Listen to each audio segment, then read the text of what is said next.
Olá, sejam muito bem-vindos, bem-vindas. Eu sou a Thaís Yenaga, terapeuta artística, psicoterapeuta junguiana e professora de meditação. Em primeiro lugar, eu quero agradecer muito a doutora Helena Campiglia por aceitar esse convite para a gente bater esse papo. Bom, muito obrigada pelo convite, em primeiro lugar, Thaís, muito querida. A gente já se conhece há alguns anos, de outros caminhos aí da vida, artísticos.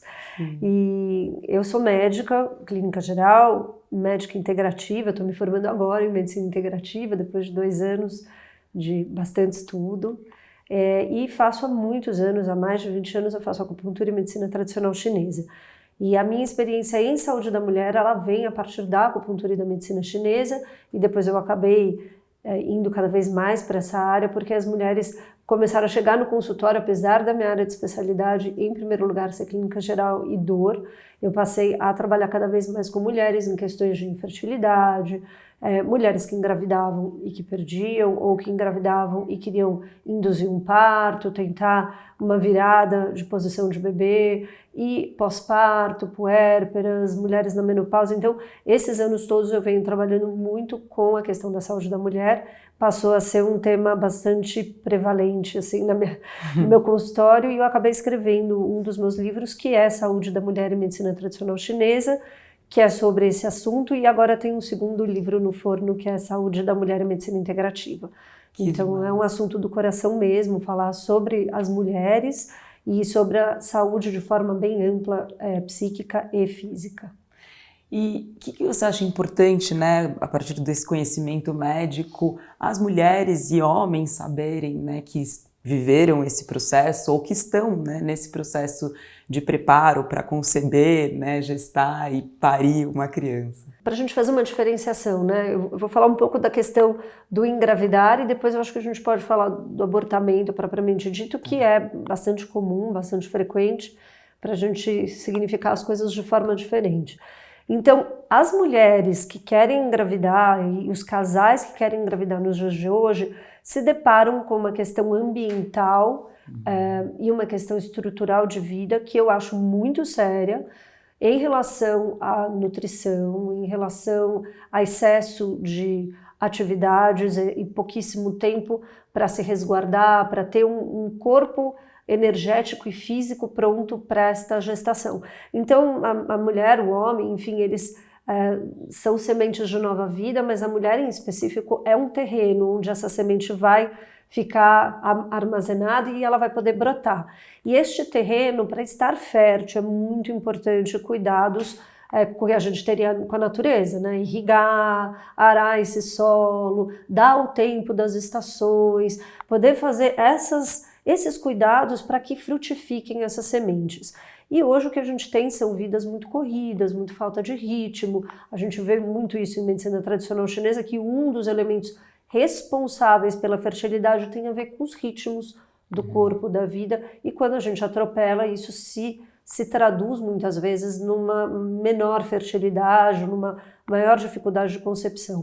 Então nós temos aí, esta é uma questão que eu acho que tem que ser muito cuidada, e às vezes já chega um pouco atravessando, porque eu pego muitas pacientes que vêm ao consultório querendo engravidar, já fazendo tratamentos de fertilização assistida, mas que às vezes pularam algumas etapas, então elas foram direto para a fertilização assistida sem terem tentado um tempo mínimo regulamentar. A questão também de esperar muito tempo é uma outra questão, que às vezes essas mulheres vêm buscando algo mais natural e ficam um tempo estendido e chegam no consultório e também têm que ser encaminhadas ao oposto.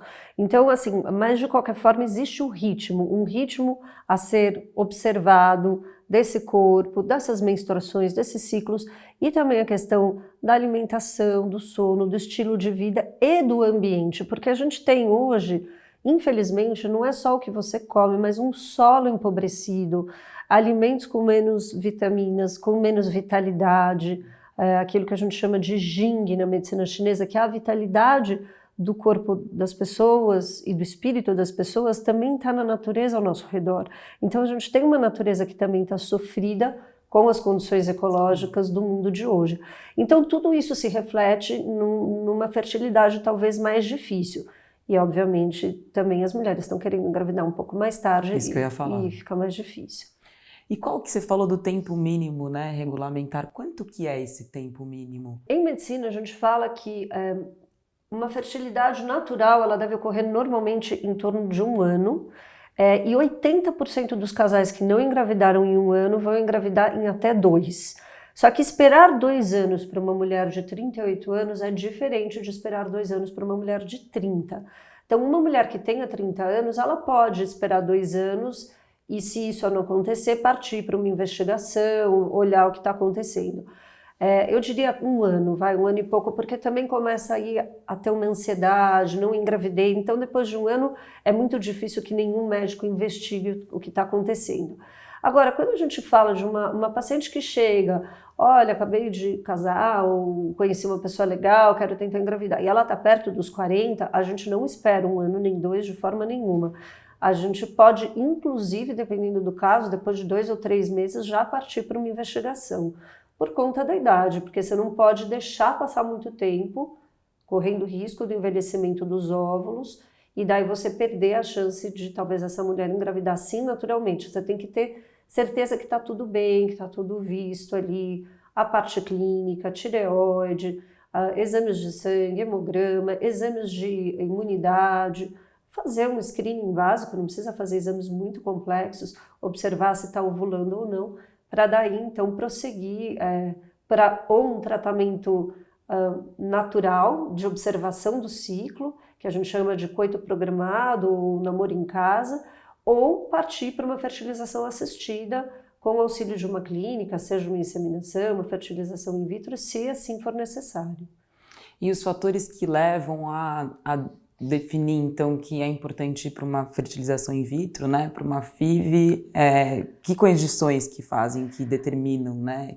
São muitas, né? Assim, eu acho que a principal, mais importante, talvez a mais fortuita de ir para uma fertilização in vitro é a obstrução das trompas, porque a mulher que ovula bem e tem uma trompa obstruída, se ela fizer uma fertilização in vitro, provavelmente ela vai engravidar relativamente rápido. Mas depois tem uma série de outros fatores possíveis, então você pode ter aí uma condição de uma menor qualidade ou quantidade de óvulos, uma questão com o espermatozoide, e daí a fertilização in vitro auxiliaria nesta produção dos embriões e na colocação dos embriões diretamente no útero.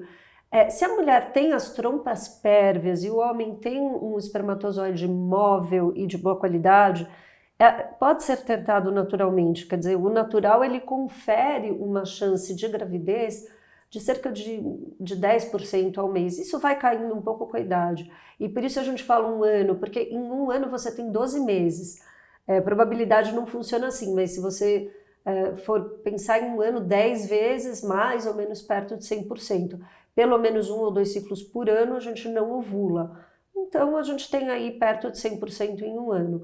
Mas é que probabilidade não é bem assim, às vezes a pessoa não teve relação também na época que estava ovulando, tem alguns outros fatores que a gente precisa ver que também fazem parte do natural. Então a gente estende um pouquinho mais o prazo.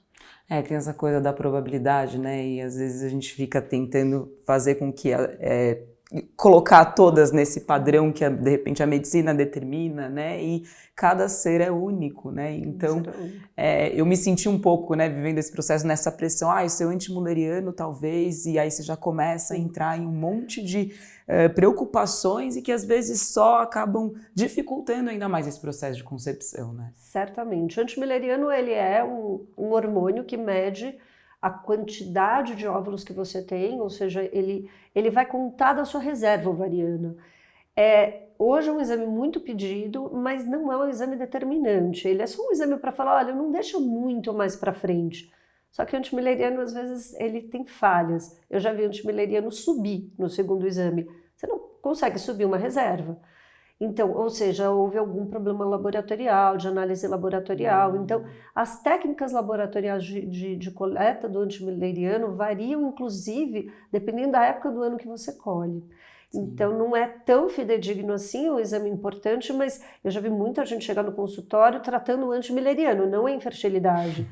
Então, a mulher era jovem, não tinha nem tentado engravidar há 2, 3 meses, por acaso foi fazer um exame e daí chegou super aflita porque estava baixo, e daí é complicado. Sim. E essa pressão, né? Vem uma pressão junto. E assim, o psicológico bloqueia, a gente sabe 1 milhão de histórias de mulheres, entrei na fila de adoção, entrei na fila da ovo-doação e ainda engravidaram.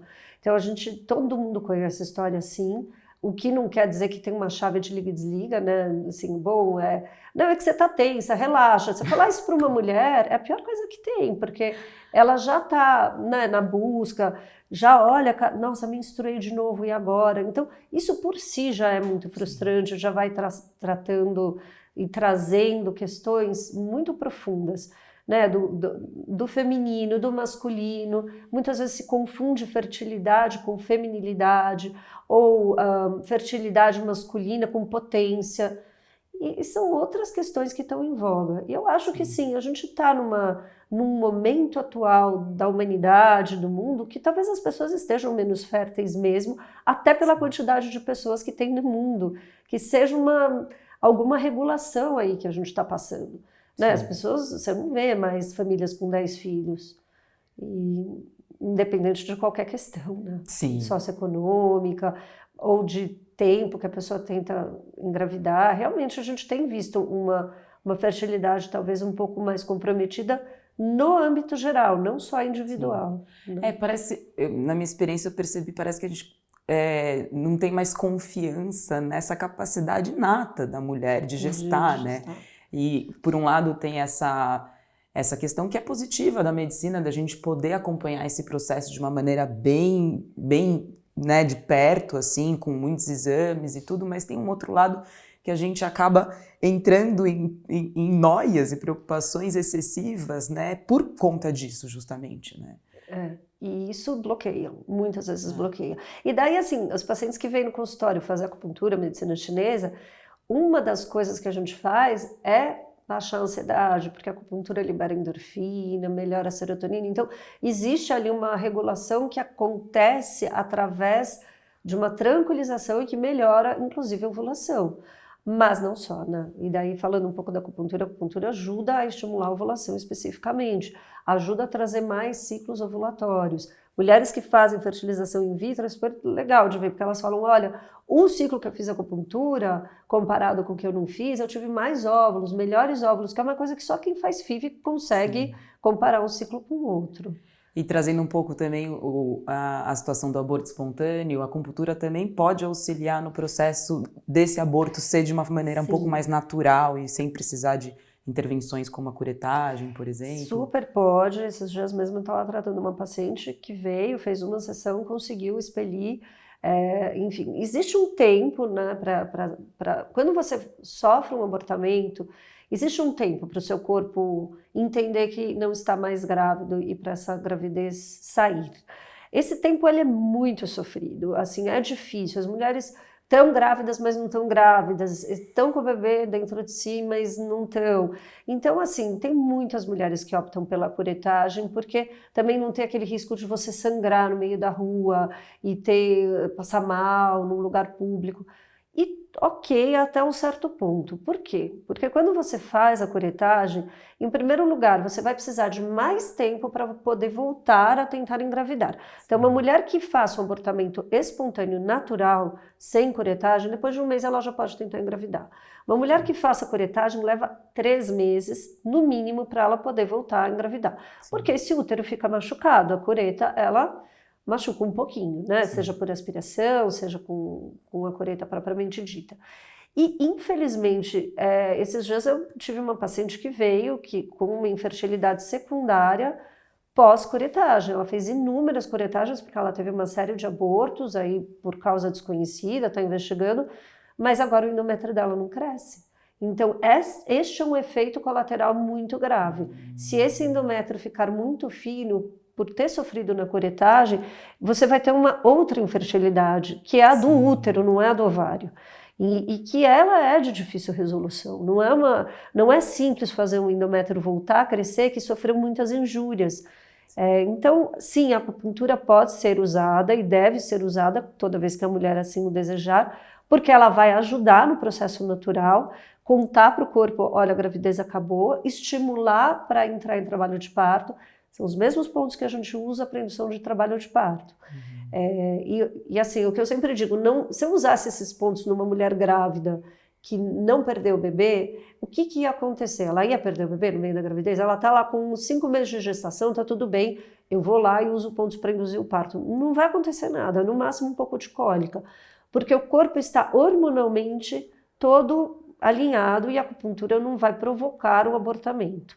Não é como uma medicação forte, né, que se usa.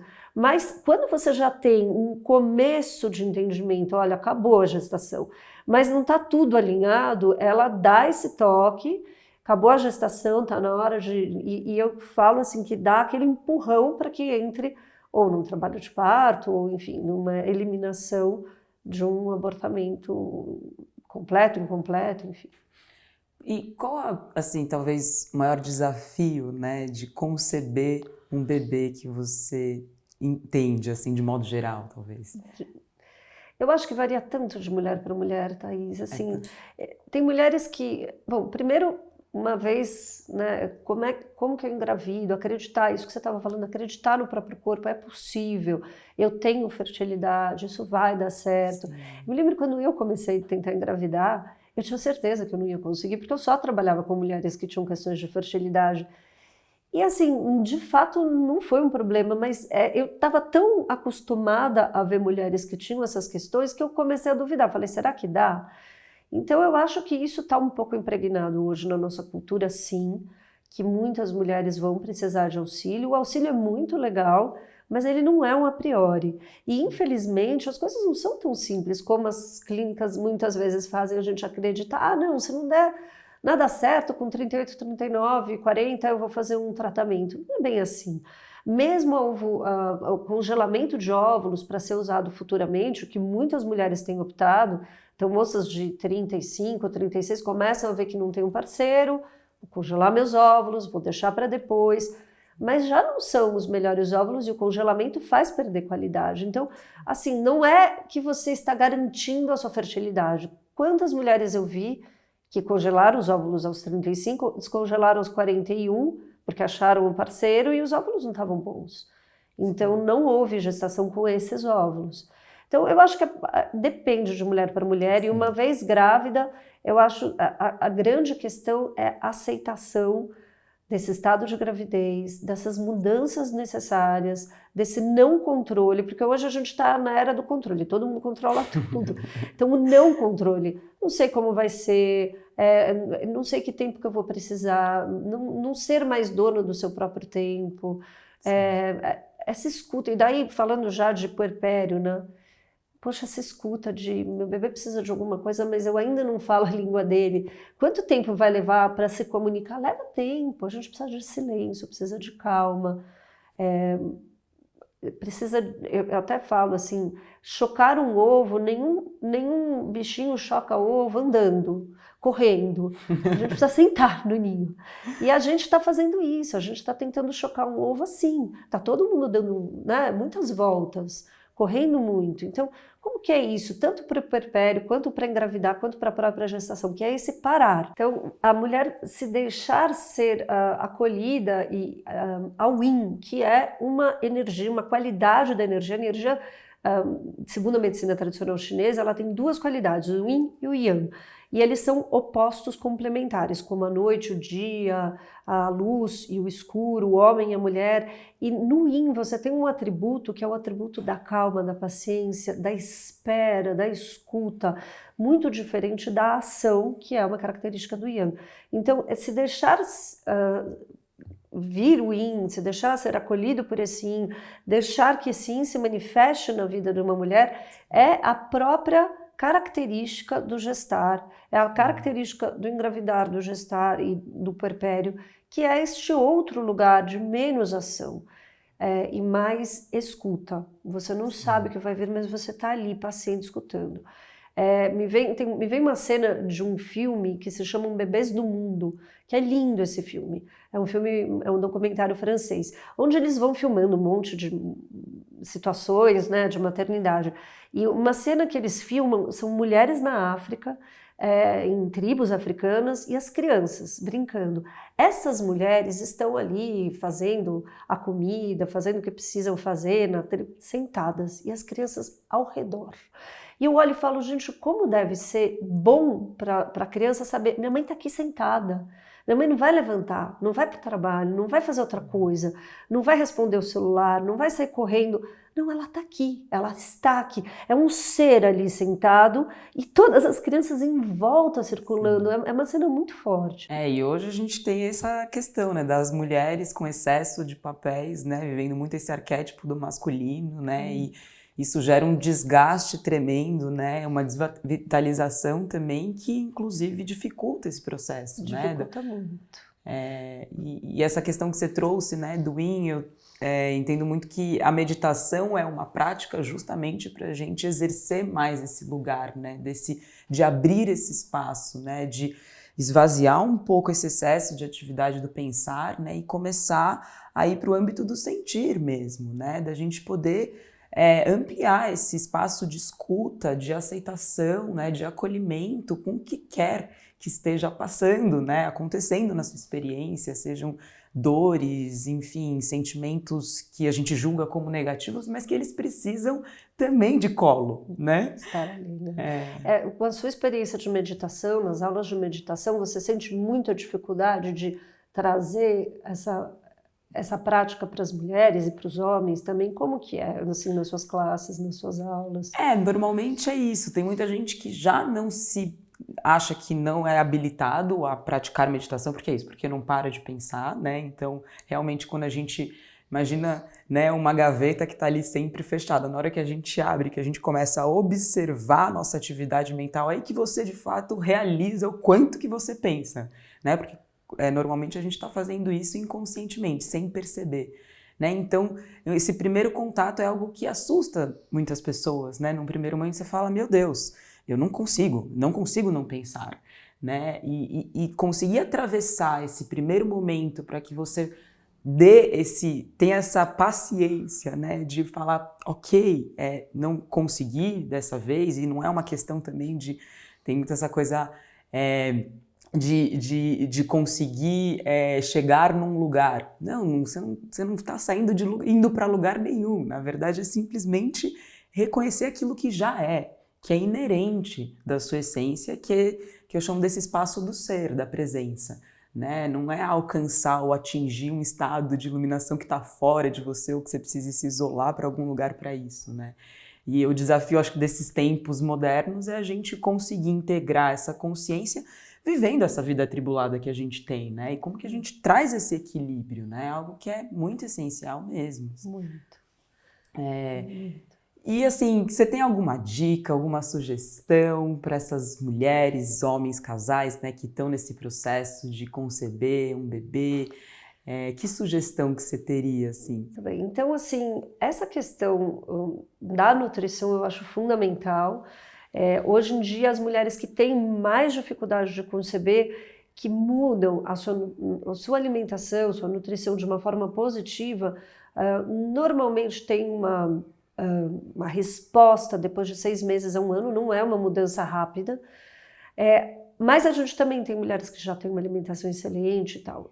É a questão do tempo, de você se dar o tempo não só para engravidar, mas para dormir, para se escutar, para preservar a sua energia, assim como você preserva de um brotinho, é um brotinho que vai surgir. Então ali, toda essa questão do bem dormir, do se cuidar, do ter espaços ao longo do dia, isso é muito importante. Então esse contínuo, essa não parada, exacerba o Yang, que é essa energia mais masculina, mais ativa, e faz com que a mulher, no final, consuma o Yin, que é o ovário, o útero e toda essa parte produtiva.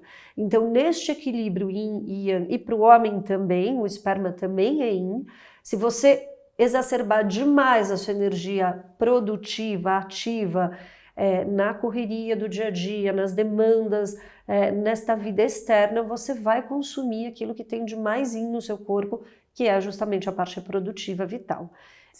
Então, eu diria, vai mais devagar, vamos desacelerar mesmo e comer bem, se escutar, cuidar disto que pode ser cuidado.